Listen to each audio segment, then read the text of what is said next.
Bienvenidos a todos a un nuevo video de Demol Teacher. Vamos a arrancar a resolver la guía de termoquímica.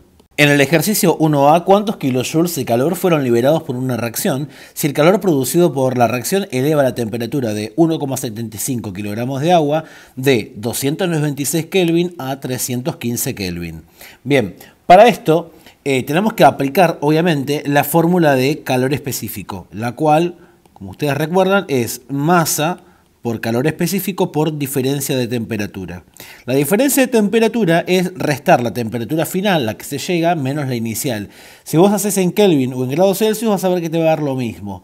Si yo lo hago en grados Celsius, y obviamente es 19 grados de diferencia. Y el calor específico del agua, ¿sí? Me lo dan como dato, vale 4,18 joules, así que yo ya lo voy a reemplazar y voy a ir poniendo la masa, obviamente en gramos, porque calor específico está en esa unidad. 1750 gramos multiplicado 4,18 joules sobre gramo por grado Celsius por 19 grados Celsius. Obviamente que elimino las unidades que se repiten, me queda todo en joules y esto me da 139.000 joules. Obviamente que dividiendo por 1000 me va a dar 139 kilojoules, ¿sí? Como dice que el calor fue liberado, estamos hablando de una reacción exotérmica. Por conveniencia, digamos por convención, se pone el signo menos a aquellas reacciones que sean de este tipo. En el punto B, si esa misma cantidad de calor se le aplica a 4,5 kilogramos de etanol, o sea, a 4.500 gramos de etanol, por su calor específico que vale 2,46 joules sobre grados Celsius. Para que agrego el gramo que me faltó ahí, por obviamente temperatura final menos la temperatura inicial, que es 32 grados Celsius. Pasé a Kelvin a Celsius restando 273. Esto es igual al calor que vale 139.000 joules, porque dice que se aplica el calor del ejercicio anterior. ¿Sí? Entonces esto no lo voy a tocar por el momento, va a quedar idéntico. Y lo que voy a hacer es multiplicar 4.500 por 2,46. Obviamente que se cancela gramo con gramo, me queda todo en joules sobre grados Celsius. Y si lo multiplico por TF, me va a quedar como una incógnita, me va a quedar 11.000, para que acá se me pifió, 11.070 joules sobre grados Celsius, TF. Y si multiplico 11.070 por 32, me va a quedar con signo negativo 354.240 joules. Esto va a ser igual a 139.000 joules. Perfecto. Bueno, lo que voy a hacer es poder juntar los joules con los joules, ¿sí? Y eso me va a dar una cuentita que es 493.240 joules, dividido 11.070, ¿sí? Joules sobre grados Celsius. Este es igual a TF. Cancelo los joules y esto me va a dar aproximadamente unos 44,56 grados Celsius, que si lo paso a Kelvin, sumándole 273, esto me va a dar 317,5 Kelvin. Y ahí terminamos el punto 1. Bien, en el punto 2 tenemos que entender que este cálculo se cumple para los cambios de estado. Es decir, que vos tenés que hacer el cálculo de energía por etapas. Porque nos preguntan, ¿cuánta energía se necesitan para convertir 50 gramos de hielo de menos 30 a vapor de agua a 110 grados Celsius? Como ves, vas a tener que pasar primero de un estado sólido, ¿sí?, del agua. Entonces, vas a pasar por un estado sólido. Miren qué bello este cubito. Luego este cubito se va a calentar, produciendo que se derrita, empieza a derretirse. Este punto va a ser el punto de fusión. Luego vamos a tener completamente agua en estado líquido. Y luego ese agua en estado líquido va a entrar en fase de vaporización. Con lo cual vamos a llegar al punto máximo, que es el punto de ebullición específico para cada sustancia. En el caso del agua es 100. Y luego vamos a tener solamente, ¿sí?, vapor de agua. Entonces, tenemos que calcular, por un lado, la energía que necesito para ascender desde menos 30 grados Celsius a 0 grados Celsius.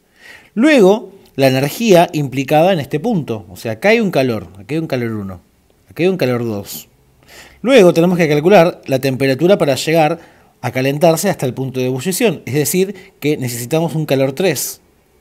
Luego, el calor para pasar de estado de líquido a gas, ¿sí? Tenemos un calor 4.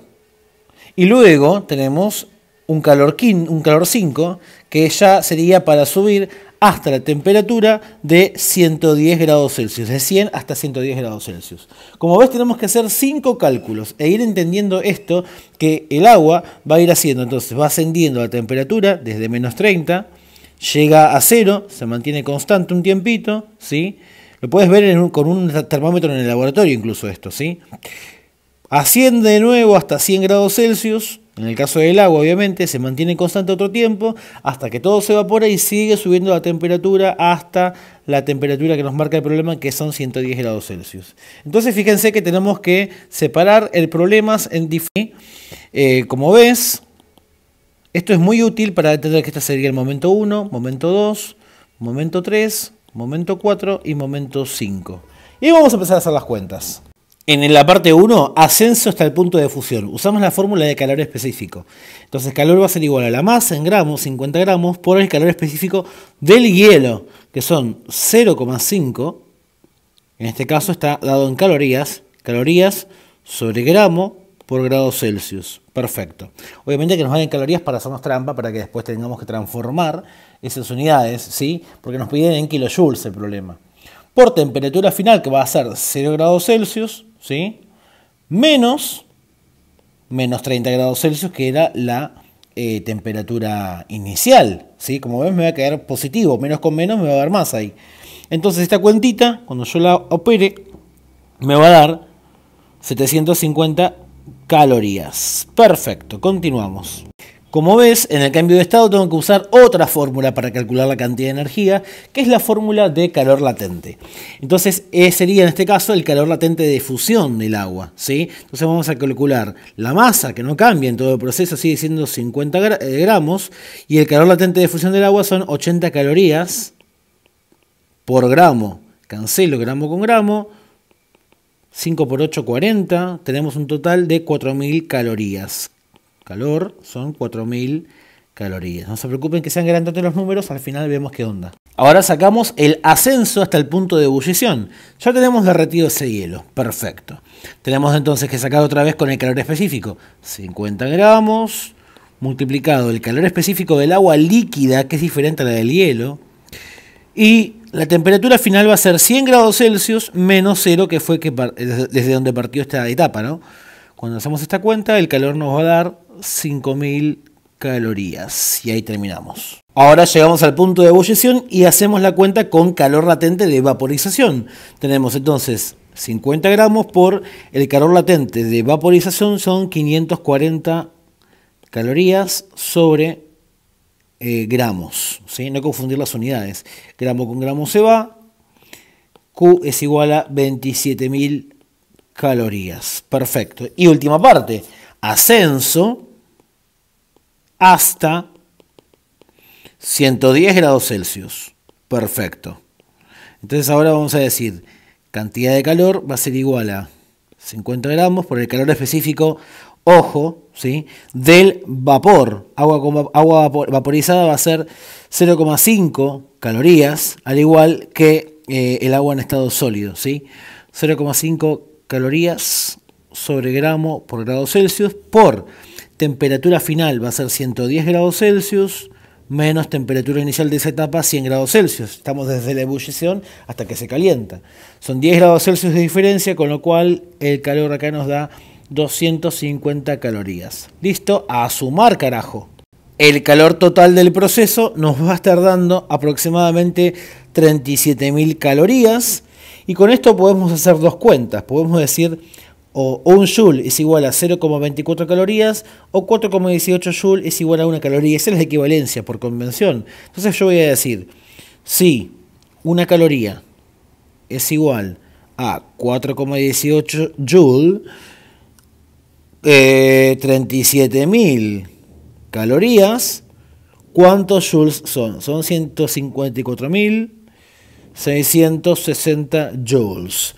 Obviamente que si lo divido por 1000, ¿sí? Me va a dar en kilojoules, esto va a dar aproximadamente 155 kilojoules, haciendo que acá termine el problema. Muy bien. En el 3 ya tenemos que meternos con ecuaciones termoquímicas. Son muy sencillas y la verdad que son bastante simples para hacerlas. Tenés que saber, en principio, cuándo es una reacción exotérmica, cuándo vas a tener que dividir esa energía que te dan como dato, cuándo vas a tener que ponerle signo positivo o negativo. Esas son algunas cuestiones que tienes que manejar básicas. Vamos a ver el problema este en cuestión, cómo tenemos que proceder. En principio nos dicen que tenemos que sacar el calor de formación del naftaleno, así que sabemos que tenemos que llegar a entender cómo se forma esta molécula orgánica. Bueno, obviamente como está formado, como es un hidrocarburo, está formado por el carbono y por el hidrógeno, que en reacciones químicas es un elemento diatómico. Va a siempre reaccionar con dos átomos en su molécula, ¿sí? Esa sería la fórmula a reaccionar. Ahora simplemente vamos a pensar, si al final yo tengo 10 carbonos en la fórmula con atomicidad 10, al principio tuvieron que haber reaccionado esos 10 carbonos, así que acá tengo que tener 10 moles de carbono. Y si al final tengo 8 átomos de hidrógeno en la molécula del naftaleno, yo acá tengo que tener 4 por 2 hidrógenos, ¿se entiende? Entonces ahí ya tengo la cantidad de moléculas que tengo que trabajar para llegar a esto. Como dato de color, nos dan que la combustión, y acá en estos problemas vamos a suponer que estamos hablando de combustión completa, ¿sí? Ya ustedes acuérdense que cuando hablamos de combustión completa, vamos a hablar de la producción al final de dióxido de carbono y agua. Esto se traducía en, por ejemplo, ver llamas azules. Si yo hablo de combustión incompleta, voy a estar hablando de la producción de monóxido de carbono y también agua, ¿sí? Obviamente que puede variar la producción de estas sustancias, pero por lo general son estas en la combustión completa e incompleta. La completa llama azul, la incompleta llama amarilla. ¿Por qué? Porque reacciona menos oxígeno, es menos eficiente la reacción de oxígeno en ese caso. Entonces, agarramos al naftaleno, que es el combustible, lo hacemos reaccionar con oxígeno y esto me va a dar dióxido de carbono con agua. A mí para equilibrarla me gusta empezar por el carbono para darme cuenta que yo tengo atomicidad 10 al principio y al final nada. O sea que acá tengo que tener 10 moles de dióxido de carbono. Luego, para el hidrógeno tengo 8 hidrógenos y tengo 2 al final. Así que multiplico la molécula del agua por 4. Perfecto. Ahora de oxígenos tengo 10 por 2, tengo 20. Más 4, tengo un total de 24 oxígenos. O sea que de acá tengo que multiplicar 12 moles de oxígeno 2. Y acá tengo la ecuación inicial. Ahora, ¿qué pasa con esto? También fíjate que me están dando como dato el calor de formación del dióxido de carbono y del agua. Entonces pensemos lo siguiente, si yo tengo que formar el agua, ¿por qué me van a dar esto? Ahora lo vamos a entender. Por lo pronto, hagamos la ecuación de formación del agua y del dióxido de carbono. Entonces, hidrógeno 2 más oxígeno 2 me da agua. Para que esto se cumpla, tengo que tener en total reaccionando medio mol de oxígeno, ¿sí? Y ahora vamos con el dióxido de carbono. El dióxido de carbono es más fácil porque tengo carbono, para que lo escribo con color negro, carbono más oxígeno para dar dióxido de carbono. Perfecto. Vamos a analizar algunos valores. Esta reacción del agua es exotérmica. Perfecto, el valor es negativo, lo puedes ver ahí. El calor de formación del dióxido de carbono es negativo, así que es exotérmica. Perfecto. Y entonces dice que el calor de combustión del naftaleno también es negativo, esto es exotérmico también. Bueno, perfecto. Entonces ahora vamos a ver qué pasa, qué tenemos que hacer con estas tres ecuaciones. Por lo pronto vos tenés que entender que al principio de lo que yo quiero obtener, porque me piden sacar el calor de formación del naftaleno, a partir de estas tres ecuaciones, entonces yo tengo que entender que tengo que tener al principio el carbono, tengo que tener al principio el hidrógeno y tengo que tener al final el naftaleno cuando yo sume estas tres ecuaciones. Y acá es donde vamos a aplicar las leyes de Lavoisier-Laplace y la ley de Hess, ¿sí? Son todas leyes importantísimas en la termoquímica. ¿Qué vamos a hacer entonces? Lo que voy a hacer es el caso de, la única que voy a invertir en el sentido es la ecuación de combustión del naftaleno. ¿Por qué? Porque el naftaleno se encuentra al final en la ecuación que yo quiero obtener. ¿Sí? Entonces vamos a invertir esa ecuación. Vamos a ponerlo así, mira. Fíjate que como el calor de combustión era negativo, son lo que te dice el problema, ahí abajo, ahora esta energía, como la dimos vuelta, va a ser una reacción endotérmica. Por lo tanto, la energía que vamos a estar produciendo por cada mol de naftaleno que se combustiona, vamos a obtener un total de 5.138 kilojoules de energía. Perfecto. Vamos a ver qué pasa ahora con el tema de los hidrógenos y los carbonos, ¿sí? Fíjate que la ecuación madre a mí me pide tener 10 carbonos en total. Por lo tanto, yo tengo que multiplicar la fórmula con la que tengo datos, que es la formación del dióxido de carbono. La voy a multiplicar por 10, porque eso me exige la ecuación madre a la que quiero llegar. Entonces, voy a multiplicar 10 carbonos, obviamente tengo que multiplicar a 10 con todo, ¿sí? Perfecto, multiplico todo por 10. Si uno lo multiplico por 10, a todos los demás también lo multiplico por 10. Y fíjate que en el caso del hidrógeno pasa algo similar. Tengo 4 hidrógenos en la ecuación a la que quiero llegar. Y en la ecuación de formación del agua tengo un solo hidrógeno. Entonces multiplico esa ecuación por 4. Entonces acá voy a tener 4 hidrógeno 2, 4 por un medio. ¿Cuánto me va a dar? Si yo hago la cuenta, eso me va a dar 2. ¿Estamos de acuerdo? Espera que borro acá. Y voy a ponerle el valor 2. Perfecto. Y el agua me va a quedar con un valor de 4. Perfecto, listo. Y ahora los valores de la energía que me quedan, tengo que multiplicarlos porque esos son los valores que tengo por cada mol. Fíjate que en el calor de formación del agua, menos 286 kilojoules por mol de agua. Tengo que multiplicar, voy a hacerlo ahora, 286 por 4 y eso me va a dar 1144 kilojoules. Obviamente que como no cambia el sentido, le dejo el valor negativo. 1144 kilojoules de energía. Perfecto. Y ahora, para el dióxido de carbono, tengo menos 394 ¿sí? Kilojoules por mol y tengo que multiplicarlo por un total de 10. Porque tengo ahí 10 moles de dióxido de carbono. Entonces hago 394 multiplicado por 10, me da esto menos 3.940 kilojoules. No le cambio el signo porque no invertí la reacción. Y ahora sumo todo. Esta cuenta, cuando vos la vas a sumar, te va a dar un total de 54 kilojoules, que es lo que me indica el problema, siendo esta una reacción del tipo, obviamente, endotérmica. Su valor es positivo. ¿Estamos de acuerdo? Lo voy a hacer otra vez por las dudas. 5.138 menos 1.144 menos 3.940. Esto me da 54 kilojoules por mol. Perfecto. ¿Cómo me queda la ecuación final? Bueno, fíjate, los oxígenos que me quedan acá son 10 y 2, 12. Esto no lo voy a precisar, lo voy a borrar. Y acá también tengo 12, lo voy a borrar. Lo que borro del lado izquierdo de la flecha, lo borro del lado derecho de la flecha en otra reacción química. ¿Se ve? Acá tengo 4 de agua, que no lo voy a utilizar. Acá también tengo 4 de agua, que no voy a utilizar.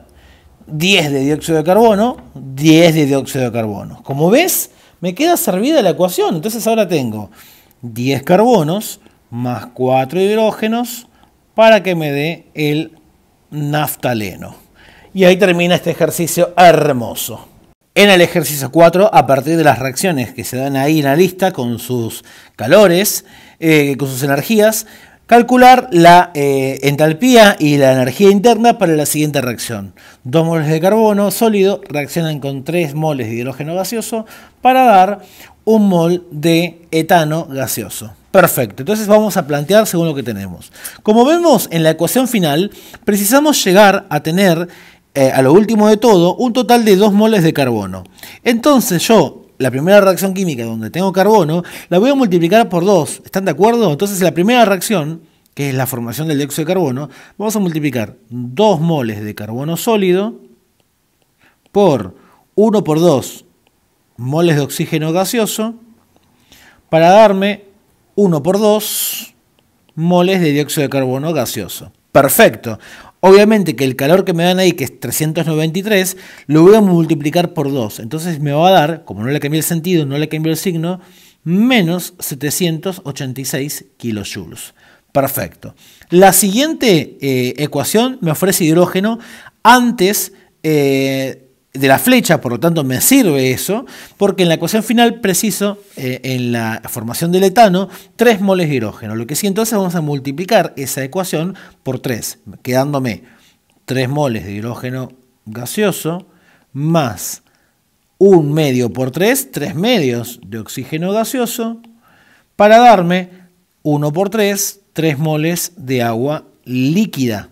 Obviamente que como multiplico por 3, menos 286 multiplicado 3, es lo que tengo acá de energía, esto me va a dar menos 858 kilojoules. Perfecto. Ahora tenemos el etano al principio en la siguiente reacción, pero lo precisamos al final, así que vamos a dar vuelta esa ecuación. Y como fíjate que acá te dice que tenemos 2 moles de etano, yo preciso solamente 1 mol de etano en la ecuación final. Así que vamos a dividir esa reacción por 2. ¿Sí? Vamos a dividirla porque necesitamos la mitad de esas sustancias químicas. Por lo tanto, la doy vuelta y la divido por 2. Entonces, ¿qué me va a quedar? Me va a quedar 3 de agua en estado líquido más 2 de dióxido de carbono en estado gaseoso para dar 1 mol de etano gaseoso más 7 medios de oxígeno gaseoso. Obviamente que como di vuelta la ecuación, el valor de la energía va a ser positivo y como lo dividí por la mitad, también la energía la divido por la mitad. 1560 kilojoules. Perfecto. Tenemos todo lo que, para que sea algo más prolijo, tenemos todo lo que requiere la ecuación final, así que ahora vamos a empezar a tachar. Entonces, borro el agua con el agua, 2 más 3 medios, un total sería 7 medios, que lo voy a borrar, ¿sí? Y dióxido de carbono con dióxido de carbono. ¿Qué me quedó al final? 2 carbonos más 3 hidrógenos para darme 1 mol de etano gaseoso. Perfecto. Obviamente ustedes acá pongan estado sólido, estado gaseoso y el etano gaseoso, obviamente. Y cuando sume, tácate, esto me va a dar aproximadamente igual a menos 84 kilojoules. Perfecto. Vamos ahora con el tema de energía interna. Bien, energía interna podemos calcularla como esta ecuación. Tenemos la entalpía igual a la variación de energía interna más la variación del número de moles por R por T. Algunas aclaraciones importantes para que no te confundas. Bueno, el valor de la energía de la entalpía ya la tenemos, vale menos 84 kilojoules. Ahora, queremos averiguar el valor de la energía interna, esa va a ser mi incógnita, y la diferencia del número de moles va a ser 1, que tenemos al final, menos 3 que tenemos al principio. ¿Por qué no cuentan los del carbono? Porque están en estado sólido. Y los sólidos, acuérdate que no van a afectar a esta diferencia de moles en esta ecuación. Entonces va a ser 1 menos 3, va a ser menos 2. Entonces menos 2 moles por la constante de los gases tiene que estar en joules. No vamos a usar la vieja y conocida 0,082 atmósferas litros Kelvin por mol, sino la que vale 8,314 joules sobre Kelvin por mol. Pero ojo, porque acá estamos con kilojoules, así que lo que voy a hacer es operar con 8,134 por 10 a la menos 3, ¿sí? Obviamente kilojoules sobre Kelvin por mol.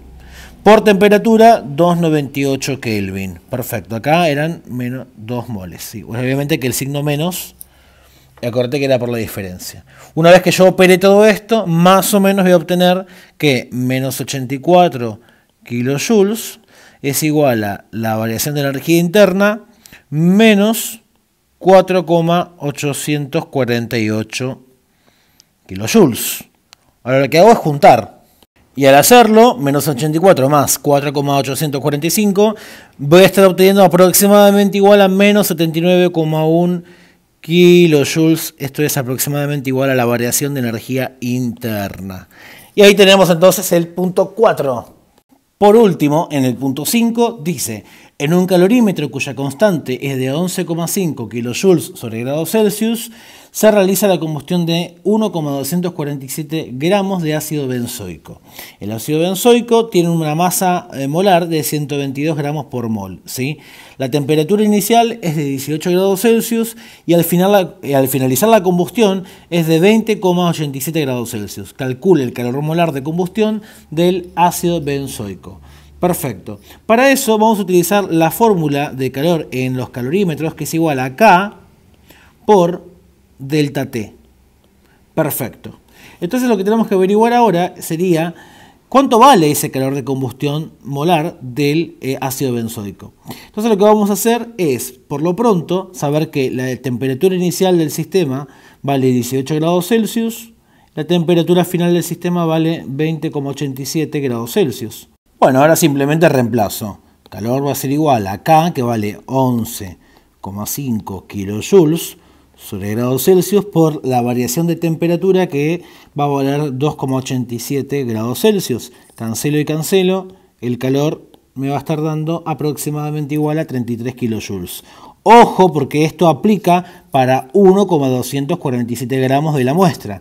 Como me piden el calor de combustión, el calor molar de combustión, tengo que sacarlo con la masa, pero molar, con la masa de un mol, que vale 122 gramos. Entonces esto va a ser 3.229 kilojoules.